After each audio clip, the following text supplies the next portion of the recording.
Hi everyone, welcome back to the channel. Today we're diving into one of the most remarkable stories of World War II, how Britain's defeated army became Germany's nightmare through the creation of elite commandos. In November 1940, German intelligence received reports that British soldiers were conducting lightning raids along the French coast, appearing from nowhere, destroying military installations and vanishing before reinforcements arrived. The reports seemed preposterous to the Wehrmacht. German doctrine relied on mass formations, overwhelming firepower, and conventional warfare. Why would any rational military train small groups for pinpoint raids when entire divisions could crush nations?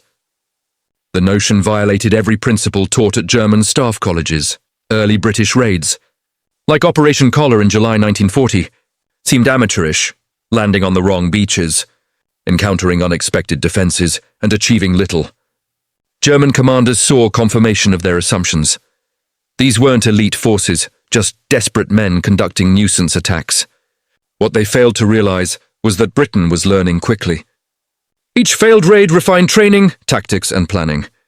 What Germany dismissed as theatrical nonsense was becoming a revolutionary military capability. One, the Wehrmacht couldn't even conceptualize, the evacuation from Dunkirk had left Britain's army stranded on the beaches with almost all heavy weapons abandoned.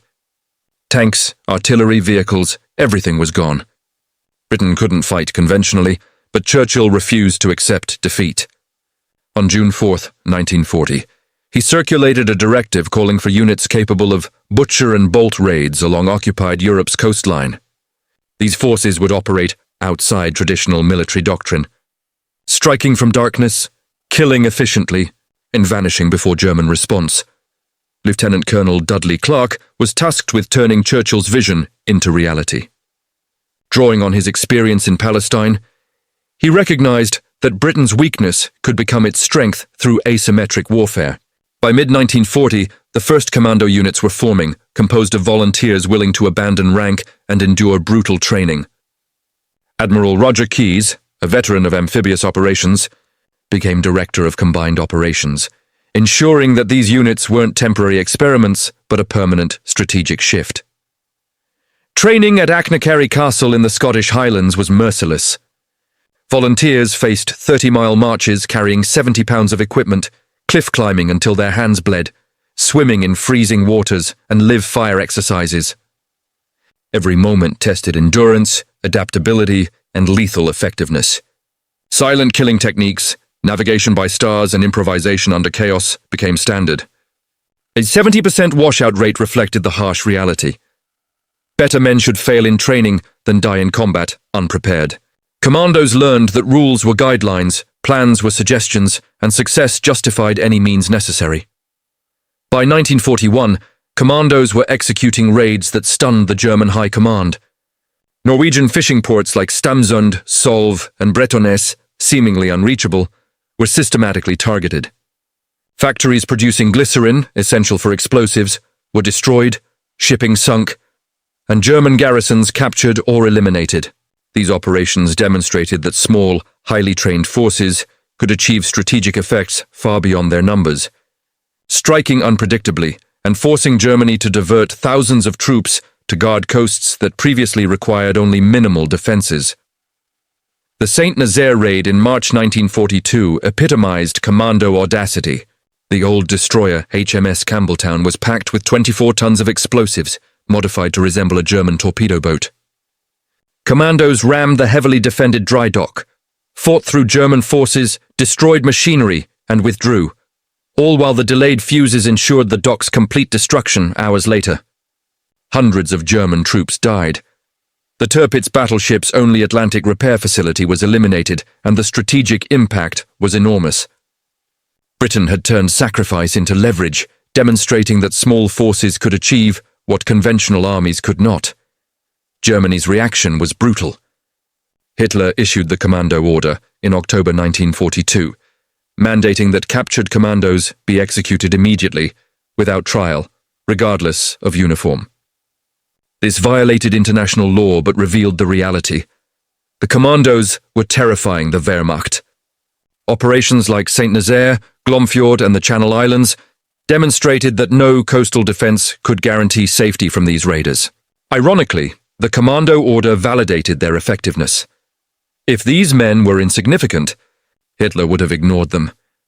Commandos continued to strike across Europe, North Africa, and the Mediterranean, conducting over 600 operations by the end of the war. They destroyed aircraft on North African airfields, sabotaged fuel depots, supported resistance movements, and gathered critical intelligence. A few hundred commandos tied down tens of thousands of German troops, preventing reinforcements from reaching front lines and forcing the enemy to defend vast stretches of occupied territory constantly. On D-Day, the impact of commandos was decisive. Major John Howard's glider-borne troops captured Pegasus and Chillon bridges before German demolitions could be executed, while No. 4 and 6 commandos assaulted heavily fortified positions along Sword Beach and Wistrom, linking airborne units with beachheads. These men represented less than 2% of the invasion force, yet secured critical objectives that ensured the success of the landings. Conventional doctrine required 3-to-1 numerical superiority for assaulting fortifications. Commandos routinely succeeded against overwhelming odds, demonstrating the strategic power of highly trained small units. By war's end, approximately 10,000 men had served in British commando units. Roughly 40% were killed, wounded, or captured, many executed under the Commando Order. Yet volunteers never decreased. Men were drawn to a unit that demanded extraordinary skill, courage, and willingness to embrace near-certain death. Their success reshaped military thinking worldwide. The United States established Army Rangers modeled on British commandos. The OSS adopted similar tactics, and Soviet forces created special-purpose units inspired by these operations. Commandos proved that elite small units could achieve strategic results impossible for conventional forces. Their cumulative effect forced Germany to expend enormous resources defending occupied territory, disrupted logistics, destroyed infrastructure, and inspired occupied populations. They transformed Britain's post-Dunkirk defeat into a strategic advantage, creating a legacy that endures in modern special operations doctrine. By 1945, Germany's assumption that Britain was militarily defeated had been thoroughly invalidated. From Norway to Normandy, commandos demonstrated that small, adaptable, and highly trained forces could strike unpredictably, achieve disproportionate impact, and operate outside traditional military doctrine. The myths of 1940 had become Germany's nightmare, and their legacy shaped warfare for generations to come.